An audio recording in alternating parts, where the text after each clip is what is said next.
mother of two, 40, who stabbed and bit her deaf girlfriend because she had playfully smacked a friend's bottom on pub crawl, is jailed for 2 years.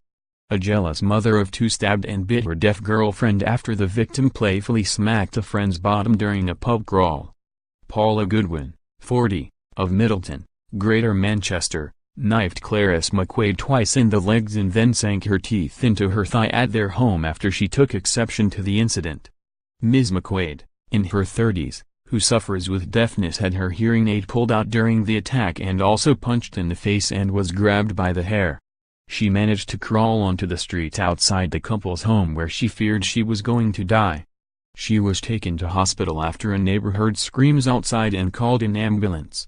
She was left with multiple injuries including a bite to her left thigh, a stab wound to the calf and bruises to the face and arms.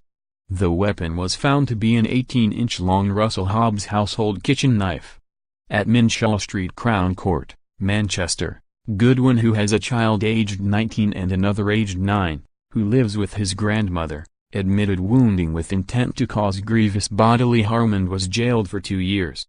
The court heard the couple had been together for 15 months after Goodwin's previous male partner had been locked up for subjecting her to domestic abuse. The attack occurred on May 1 last year after the couple went out with friends to various pubs. Nigel Booth, prosecuting, said, "The victim describes playfully smacking the bottom of someone else in the group. The defendant had seen it and Miss McQuade saw from the defendant's face that she wasn't happy." The violence began on the doorstep of the house where Miss McQuade was challenged by the defendant and was punched in the face. The violence continued into the house where she suffered punches to the head and her hair was pulled. One of the defendant's friends returned to the house and managed to pull her away. But when Miss McQuade changed into her pajamas, she was then punched again. The victim is deaf and her hearing aid had been pulled out, meaning that she was unaware of the defendant approaching again. One of their friends tried to help, but the defendant bit and punched the victim, who described feeling 2 bangs to her legs. She says it felt like a hot tap was running onto them. The defendant had stabbed the victim in the legs multiple times.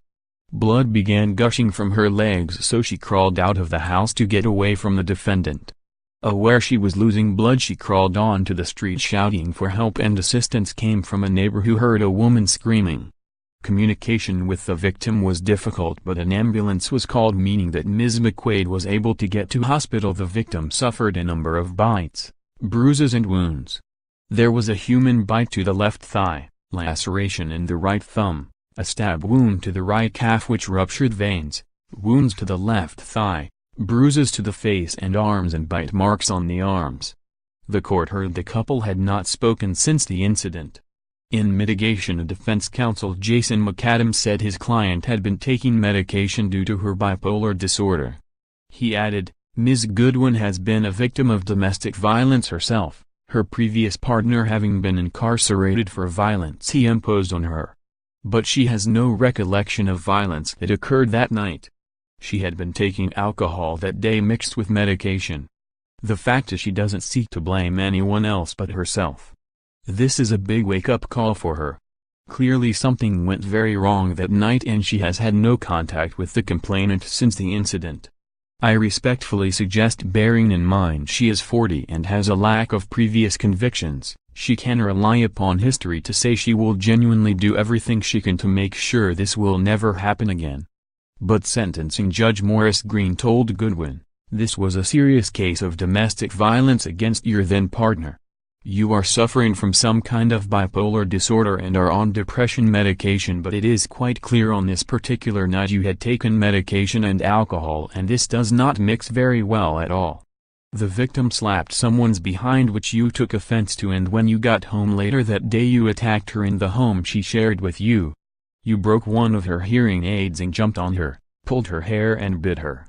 You then came back with a knife and continued your attack. She thought she was going to die because the blood wouldn't stop.